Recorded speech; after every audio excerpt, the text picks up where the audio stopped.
Seja com todos. Aleluia. Que bom, né? Servir um Deus tão poderoso, misericordioso como o nosso, né?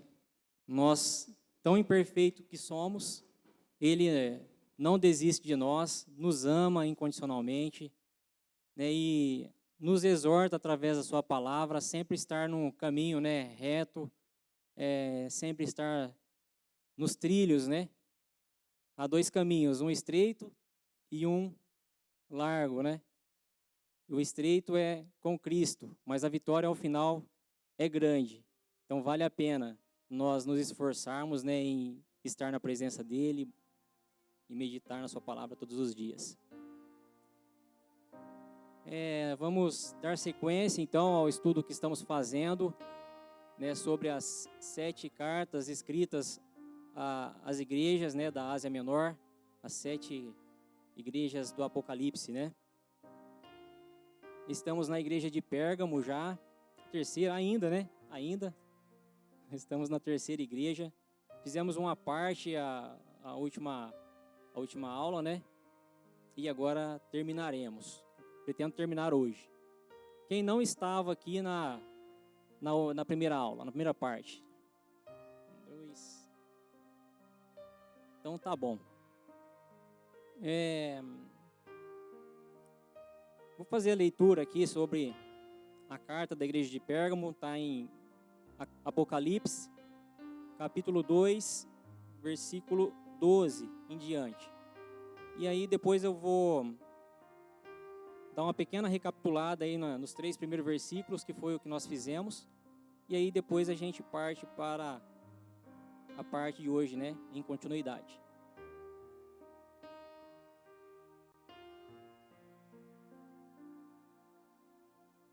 Puder projetar ali para nós.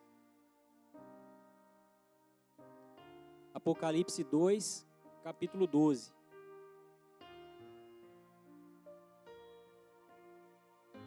Vou ler ali com vocês ali.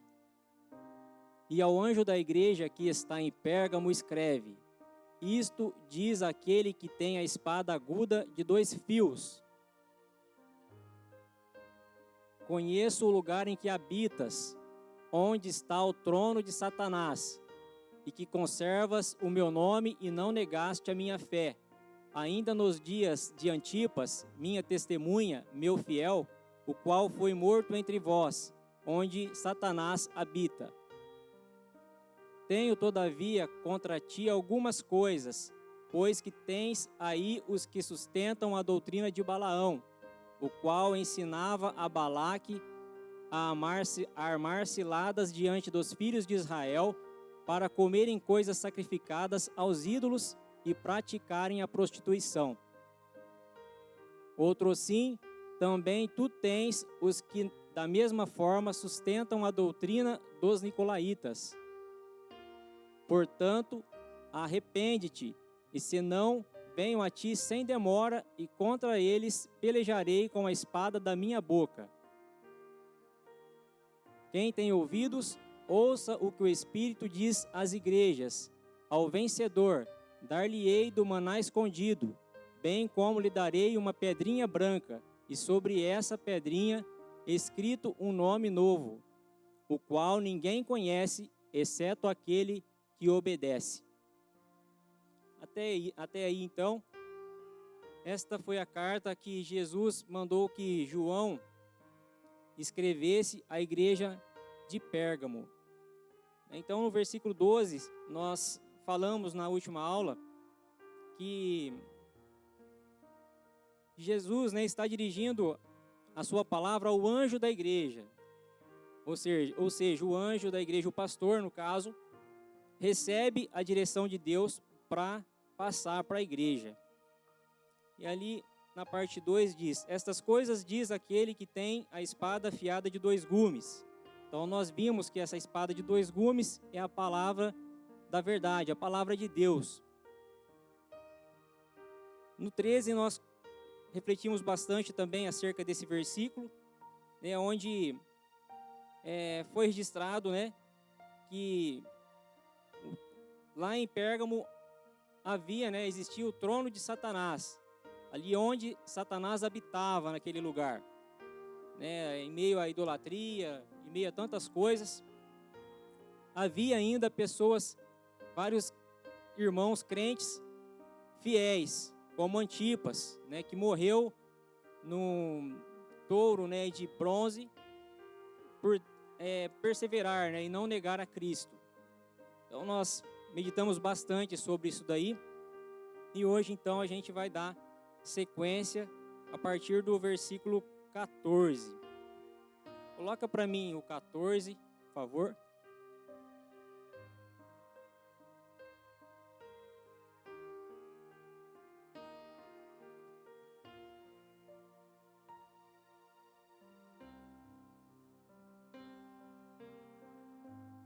Vamos ler novamente. Tenho, todavia, contra ti algumas coisas, pois as que tens aí, os que sustentam a doutrina de Balaão, o qual ensinava a Balaque a armar ciladas diante dos filhos de Israel para comerem coisas sacrificadas aos ídolos e praticarem a prostituição. Então, a partir de aí, o Senhor vai começar a repreender um pouco a igreja, né? Sobre alguns aspectos, algumas coisas que estavam ali acontecendo. Até no versículo 13, o Senhor estava falando que ali existia o trono de Satanás, naquela cidade, mas havia crentes fiéis. Então até ali estava tudo bem na igreja. Mas a partir do 14 ali, ele já começa a apontar algumas falhas, algumas necessidades de mudanças ali naquela igreja que precisava haver.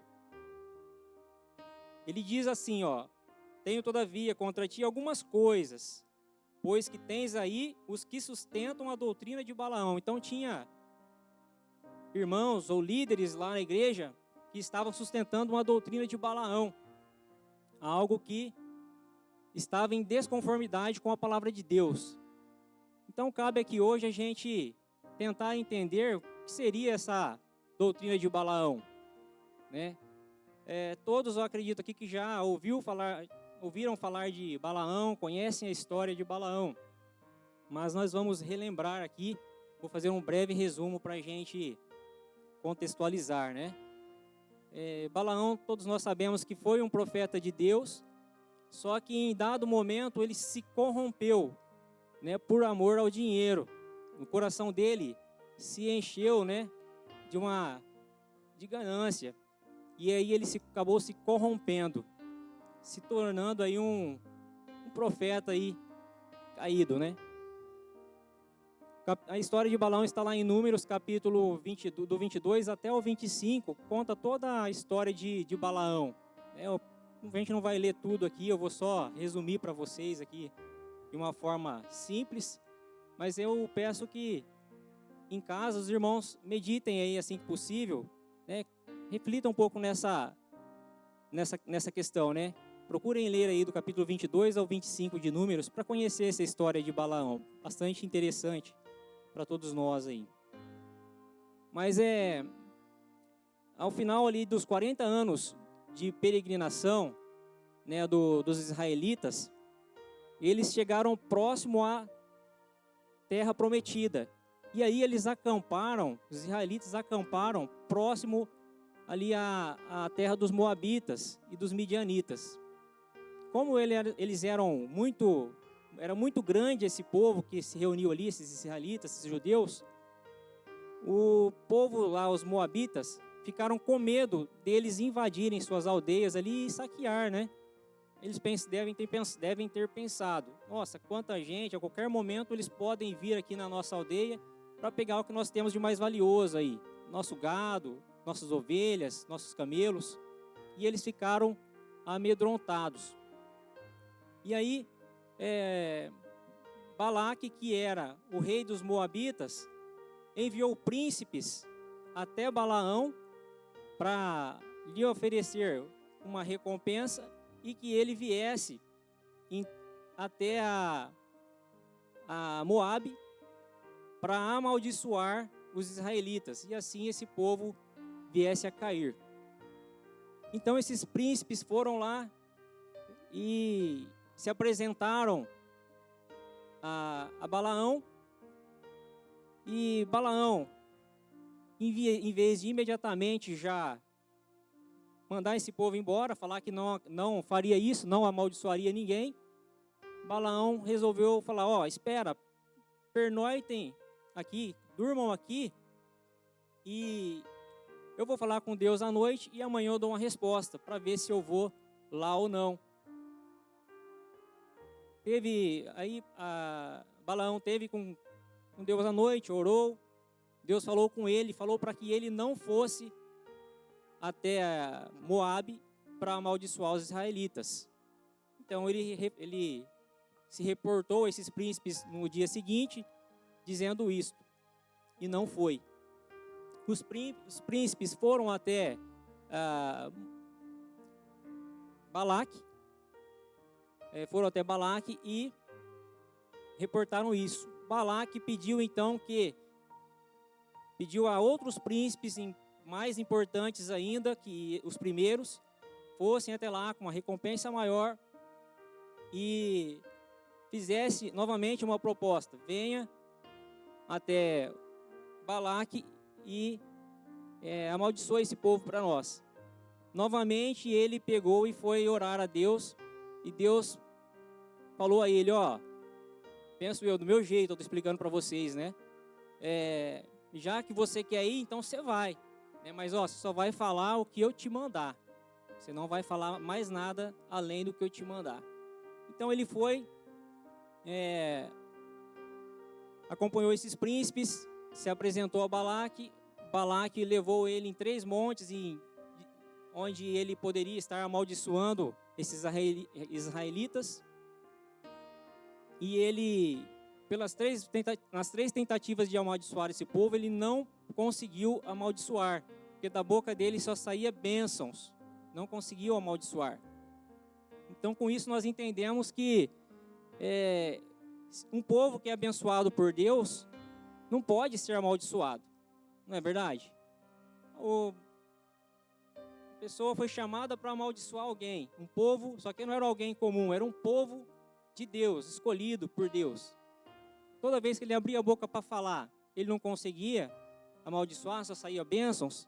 Então eu entendo que há uma cobertura, né, de Deus sobre o povo dele.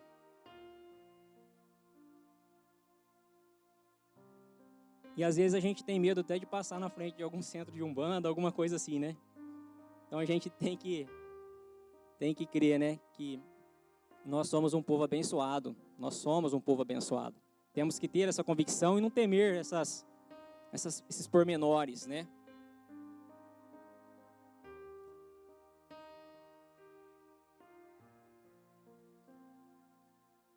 Maravilha. Então, a história de Balaão se resume bastante, né? Bastante resumido nisso que eu falei para vocês. Mas então, já que ele não conseguiu amaldiçoar esse povo verbalmente, orando contra, né?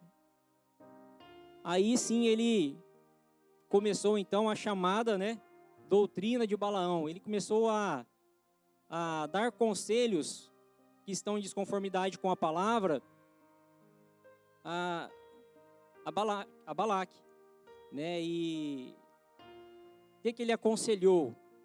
Ele falou: olha, separa aí as mulheres mais lindas, né, entre as moabitas e as midianitas, aí, as mais lindas, as mais sensuais, e dá um jeito de introduzir essas mulheres lá no campo onde o povo israelita está acampado. E que elas levem, né, todo o seu paganismo, toda essa cultura de idolatria, né, com elas. E que elas venham assim a ter conjunção carnal com essas mulheres, com esses homens, né, relações sexuais. Que elas possam levar lá os seus holocaustos para ser feito lá com eles, aos outros deuses. E dessa forma que elas possam também se casar, ter filhos, e aí vai haver uma mistura, né, da cultura dos moabitas com a cultura e a religião dos israelitas. E eles perderão a bênção de Deus, porque passarão até a oferecer holocaustos a outros deuses. Então vai haver ali uma mistura, né, de religião ali. Então essa mistura de religião é a chamada doutrina de Balaão, né, que ele deu conselhos ruins para que Deus acabasse se afastando, né, melhor, as pessoas acabassem se afastando de Deus para continuarem fiéis e assim serem facilmente destruídas, né, eliminadas. Então nós podemos ver que essa doutrina de Balaão é uma mistura das coisas do mundo, né, com as coisas de Deus, as coisas santas com as coisas profanas. É estar com um pé na igreja e um pé fora da igreja, mais ou menos por aí. E o Senhor aqui estava advertindo a igreja de Pérgamo a não cometer esses erros, não aceitar essa doutrina. Então, certamente, tinha alguns cristãos que estavam, né, levando essa doutrina para dentro da igreja, né, esses costumes, essa tolerância. Coloca o 16, melhor, o 15.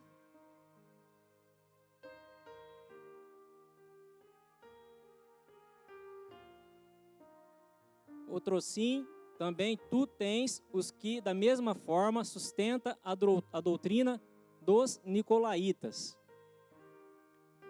Então, a gente também fala da doutrina dos nicolaítas, né? A Bíblia ela não fala muita coisa a respeito dos nicolaítas, né? Quem são? Não fala muita coisa. Mas há estudiosos, há teólogos que falam que esse povo ensinavam, né, que os atos da carne não causaria nenhuma impureza nela, não tinha problema a pessoa se contaminar, né, carnalmente, estar carnal, e estar na igreja, mais ou menos por aí. Então são ensinamentos que estavam em desconformidade, né, está em desconformidade com a palavra de Deus. Se for possível, coloca 2 Coríntios 6,14 para mim.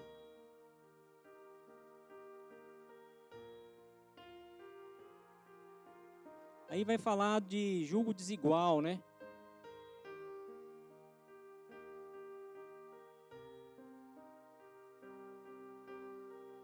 Uma outra observância. Não vos ponhais em julgo desigual com os incrédulos. Portanto, que sociedade pode haver entre a justiça e a iniquidade? Ou que comunhão da luz com as trevas? Então, é necessário a gente refletir sobre isso, né? O povo israelita, eles aceitaram essa mistura, né? Aceitaram a doutrina de Balaão e também estavam aceitando a doutrina dos nicolaítas. E o resultado dessa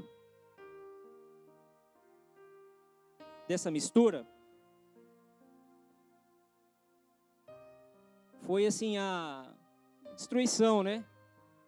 A destruição da fé desse povo. Lá na doutrina de Balaão, o resultado foi que Deus mandou uma praga que matou 24 mil israelitas. Deus permitiu isso.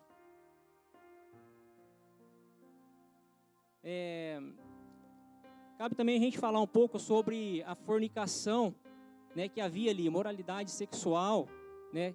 Nas duas doutrinas ali eram bem... havia isso. O que seria a fornicação, né, que eles cometiam lá? Todos nós sabemos que a fornicação é relação entre pessoas fora do casamento. Então isso também era aceito na igreja naquela época lá, né? Ninguém falava nada, estava tudo certo. Então, aqui o que Deus realmente adverte não o que era ensinado, mas adverte a igreja de estar aceitando esses ensinamentos, aceitando essa doutrina, né? E hoje a gente tem também que, ao identificar alguma coisa semelhante na igreja ou nas nossas vidas, nós temos que rejeitar isso, não aceitar, querer mudança.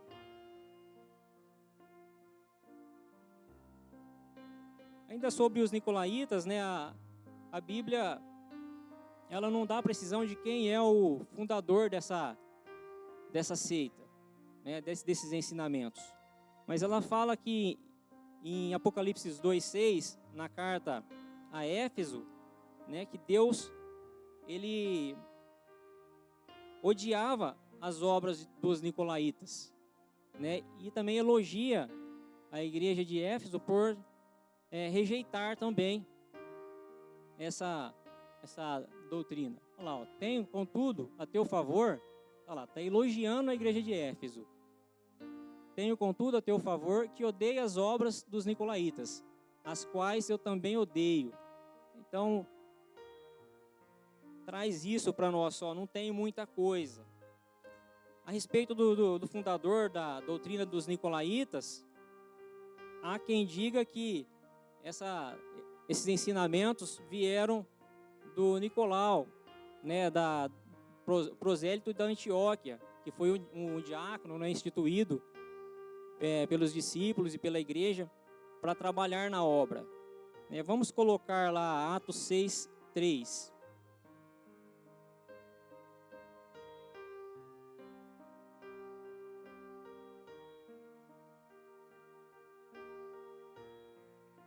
Aí, mas, irmãos, escolhei dentre vós 7 homens de boa reputação, cheios do Espírito Santo e de sabedoria, aos quais encarregaremos deste serviço.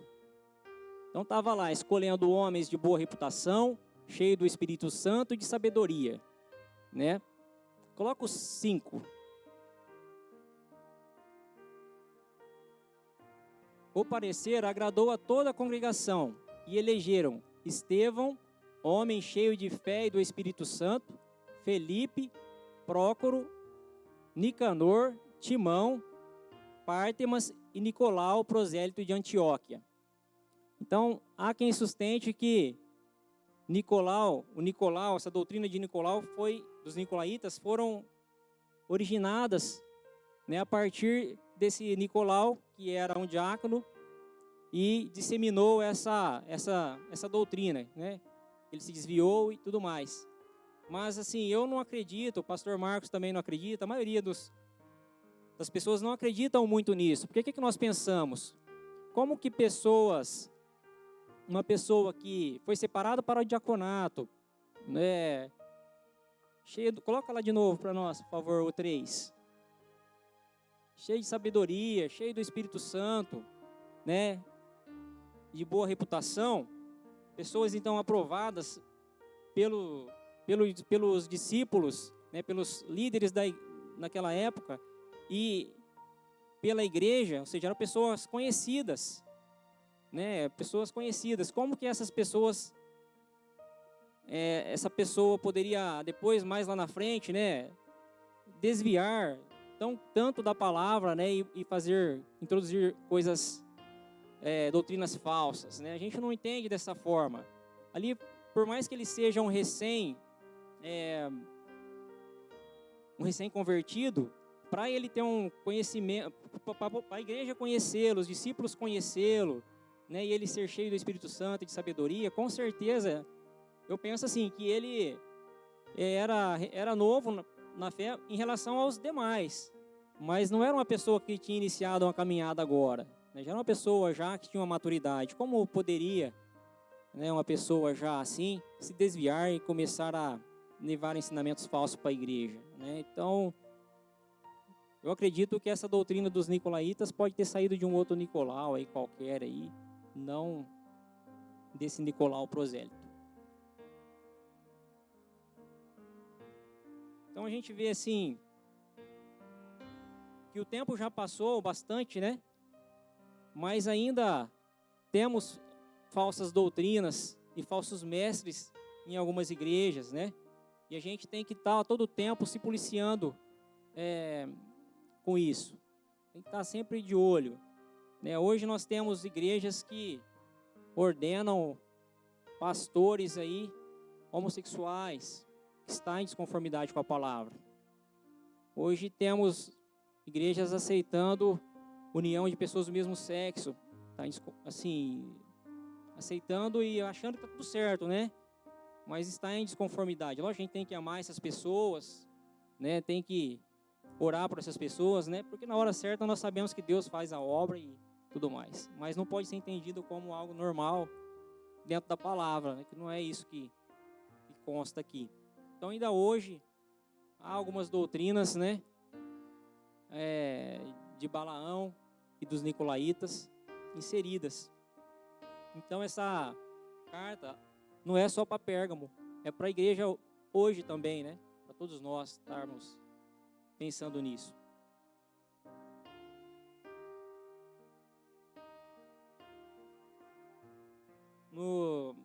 Pode pôr o 2,16.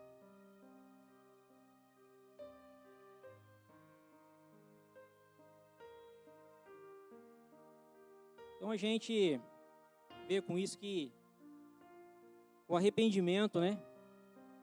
O arrependimento leva todos nós a receber um perdão de Deus, né? No 16 fala: portanto, arrepende-te, e se não venham a ti sem demora, e contra eles pelejarei com a espada da minha boca.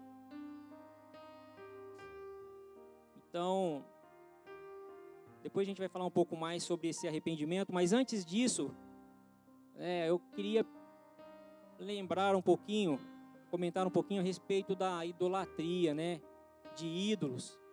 Muitas vezes a gente pensa que um ídolo é só uma estátua, né? Uma imagem de mármore ou de gesso, mas a idolatria ela pode ser também um carro, pode ser um trabalho, uma casa, né? Tudo que a gente colocar, né? Tudo que a gente colocar acima de Deus nas nossas vidas, estiver mais preocupado, isso daí pode ser uma idolatria. Então a gente tem que ter um cuidado de não estar adorando, às vezes, uma coisa, ou uma situação, ou uma pessoa, mais do que a Deus, né?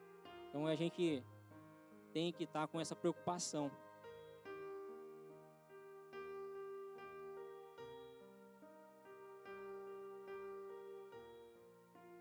O arrependimento nosso também e da igreja, né? Exige da gente uma mudança de atitude. Foi falado de atitude hoje aqui, mudança de atitude, mudança de pensamento, né? Mudança no coração, mudança de vontade.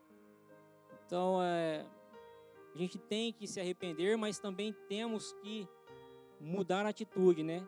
A mudança de atitude, de pensamento, é o verdadeiro arrependimento. A igreja, até escrevi aqui, que a igreja precisa deixar o pecado, precisa conservar os seus caminhos. Só assim teremos a comunhão verdadeira com Cristo. E sermos tolerantes com essas doutrinas de Balaão, dos Nicolaítas, né? É a gente ser conivente. A gente ser conivente com isso daí é ser cúmplice com isso. Então a gente tem que estar atentos, né, a isso daí. Vamos por 17.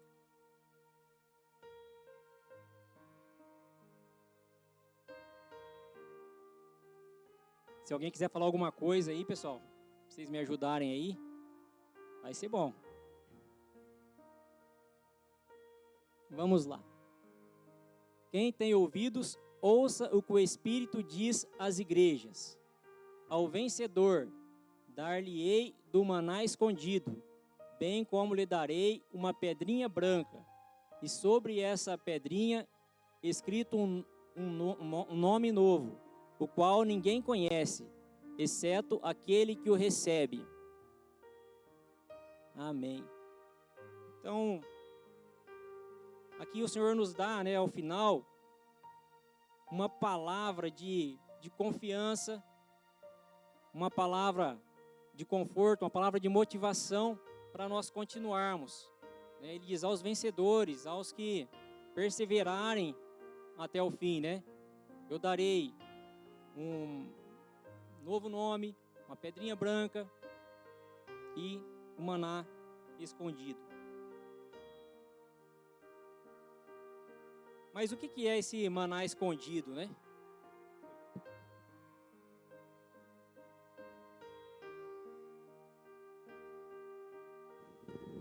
Voltando lá no 16, que fala assim: arrepende-te, pois quando não, em breve virei a ti, e contra eles batalharei com a espada da minha boca. O que eu entendi nesse versículo aqui, tá? Não sei se eu estou certa, me corrige. É que quando há o arrependimento da igreja, há o arrependimento de coração, Deus luta e peleja por nós. Ele vai à nossa frente, né, com a espada que está na boca dele, né, tirando todos os nossos inimigos, os nossos medos, lançando tudo fora, né? Ele, não nós, não a nossa força, mas ele, quando há o arrependimento. É isso? Perfeito, perfeito, é isso mesmo. Nós não temos condições nem de sustentar um arrependimento sem a mão dele, né? Só ele na nossa vida mesmo, né? Júnior, eu tenho uma duvidazinha. Quando começa falar sobre a igreja de Pérgamo, ele diz assim: ao anjo da igreja de Pérgamo, escreve, isso diz aquele que tem a espada afiada de 2 gumes. E aí no 16, ele fala: contra eles pelejarei com a espada da minha boca. Assim, qual que é o entendimento dessa espada da minha boca? É com a palavra dele, né? E a palavra dele sendo pregada e a nossa meditação na palavra, né, vai trazer conserto, vai trazer arrependimento, né? E eu creio que é isso. Pastor, quer acrescentar? Pastor Marcos? Eu creio assim, né? Que nós sozinhos não conseguimos, mas ele deixou a palavra dele para nós. E a nossa meditação nela, a nossa busca pelo entendimento, isso vai nos fortalecer para que a gente consiga viver mesmo essa palavra e ter um arrependimento, né, verdadeiro, né? Acho que é isso aí. Vamos falar um pouquinho desse maná escondido, né? O que é o maná? O maná no Antigo Testamento era aquela comida, né? Aquele alimento que Deus fazia descer do céu para alimentar o seu povo no deserto, né? Então, o maná era uma comida santa para aquele povo lá. Então, hoje o maná é o próprio Cristo, né? O próprio Jesus Cristo é o nosso maná. Ele que nos alimenta, Ele que nos sustenta, nos fortalece, através da sua palavra e através do seu Espírito Santo que Ele deixou para nós. Então, é isso, a gente tem que buscar o alimento diário na palavra de Deus, né? E buscar em oração o Espírito Santo. Esse é o nosso alimento. E Jesus vai derramar sobre nós da sua unção, né? Mas aqui fala de maná escondido, né? E fala também que Jesus é o pão vivo que desceu do céu. Eu anotei que João 6,35, se der para pôr aí para nós.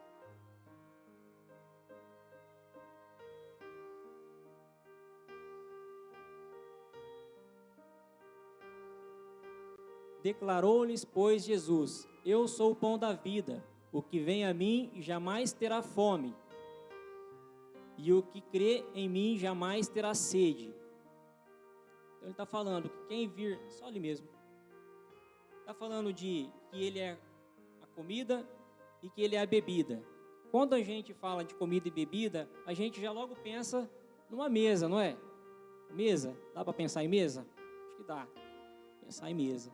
E mesa nós sabemos que simboliza comunhão, né? Então, a gente pode, então, com essa reflexão, pensar que o maná escondido, né, é a doce comunhão que nós temos com Deus que o mundo não conhece, escondido. Só é conhecido pela fé que nós temos, né? Só é conhecido, esse maná escondido só é conhecido pela fé. E creio nisso, né? A pedra fala também da pedra branca. O que significa essa pedra branca? Essa pedrinha branca, que será também uma recompensa para nós. Fiz algumas pesquisas e eu vi que tem 3 situações que classifica, né, essa pedrinha branca. Então eu vi que nos tempos antigos, os juízes, eles tinham ali uma urna de madeira e eles colocavam ali uma pedra branca e uma pedra preta.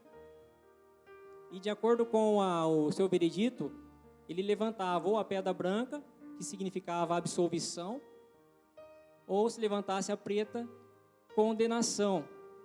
Então o Senhor ele fala que ao vencedor será dado uma pedrinha branca, né? Absolvição.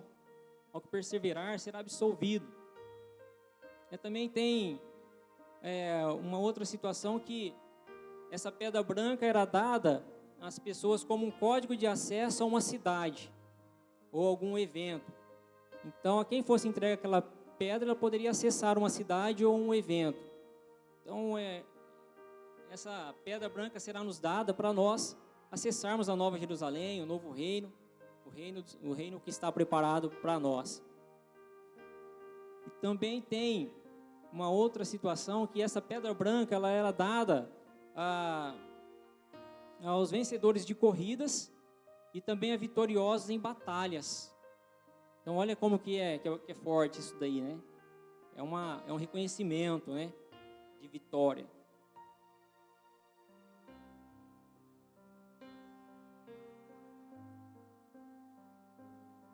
E aí, por fim, a gente tem um novo nome ali, né? Ele fala que nos dará um novo nome. Os vencedores receberão um novo nome. O que é isso? Uma nova identidade, um novo estado, um novo começo, uma nova situação em Cristo. Então eu entendo que é isso que Deus está falando para nós. Aos que perseverarem, né, serem fiéis, não se darem a adoração a outros ídolos, não se darem a imoralidades sexuais, tirarem tudo isso da igreja. A igreja que tirar tudo isso de dentro dela, as pessoas que estão ali congregando, tirar tudo isso de dentro delas, será um vencedor, receberá absolvição, receberá a chave de acesso para a cidade prometida, né? Então eu entendi dessa forma. E nessa carta, então, já estou quase concluindo já, né? Nessa carta a gente vê que o Senhor lhe chama a igreja de Pérgamo ao arrependimento, adverte essa igreja, né? E promete uma recompensa eterna. Então é isso que nós tiramos dessa carta, dessa reflexão. Temos, né, que ter um arrependimento verdadeiro, ficarmos atentos para não permitir que coisas adversas da palavra esteja reinando em nossas vidas e no nosso meio. Ele promete para nós, também nessa carta, salvação, uma vida eterna, um reino eterno, né? E aquele que conseguir ser firme e tirar ali, endireitar os seus caminhos, né, vai ter uma recompensa eterna. Então é isso que eu tirei dessa carta, né, desse estudo que eu fiz. E aí, se tiver alguém para acrescentar alguma coisa, os pastores, o irmão quiser compartilhar alguma coisa, né, desse entendimento, ou entendeu diferente, tá aberto. Lógico, vai ser muito bom. Ontem, aqui na igreja, o irmão Gilmar, marido da Lauren, deu um testemunho de vida dele. E Deus estava aqui falando comigo que, na verdade, o testemunho dele ontem, Deus falou com ele várias vezes, advertindo ele do caminho que ele estava seguindo errado e do caminho que ele deveria seguir. E não foi nenhuma, não foi nem duas. E eu vi que é o que Deus está fazendo hoje. Deus fala com você, advertindo a igreja, que o caminho errado que você está indo, né? Como Deus estava falando com ele.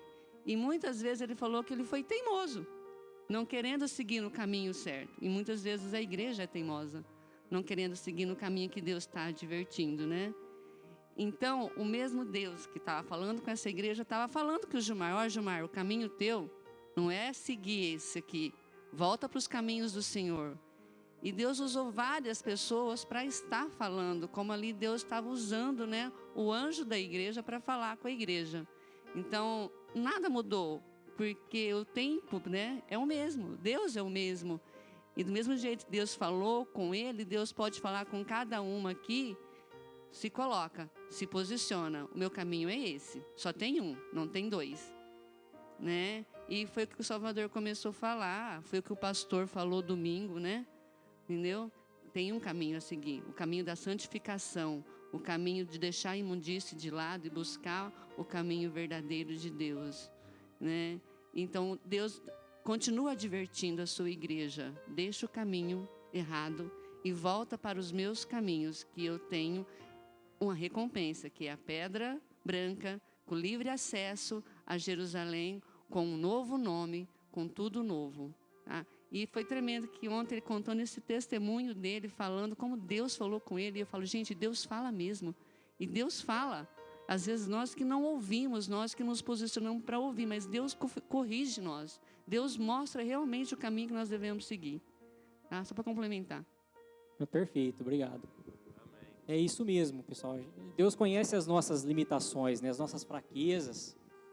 Mesmo a gente tendo o conhecimento da palavra, a gente necessita ser, a todo momento, né, ser confrontado com a palavra, né, para que não nos desviemos, não venhamos a tropeçar, a cair em algum quesito, em algum momento. Ele nos ama tanto, né, que deixou essa palavra maravilhosa, né, para nos corrigir, nos exortar e estar sempre nos colocando no caminho.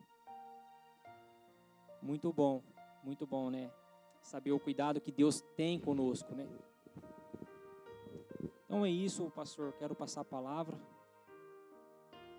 Em nome de Jesus.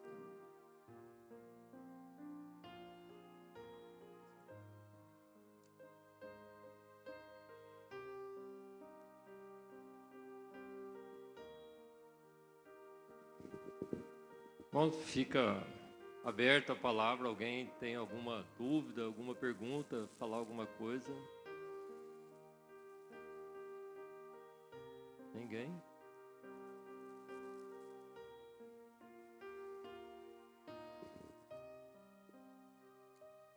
Ninguém? Pastor? Não. Pastor Marcos? Não está aí. Então tá bom. Bom, então, muito bom, né, da gente ter mais essa advertência. São 7 igrejas, né? E eu vejo que talvez alguma delas nós estamos inseridos, né? Não existe uma igreja, essa daqui está se identificando com tal igreja, né? São pessoas da igreja que se identificam com alguma coisa que vem sido instruído pelo Senhor para nós seguirmos. Amém? Então vamos ficar de pé.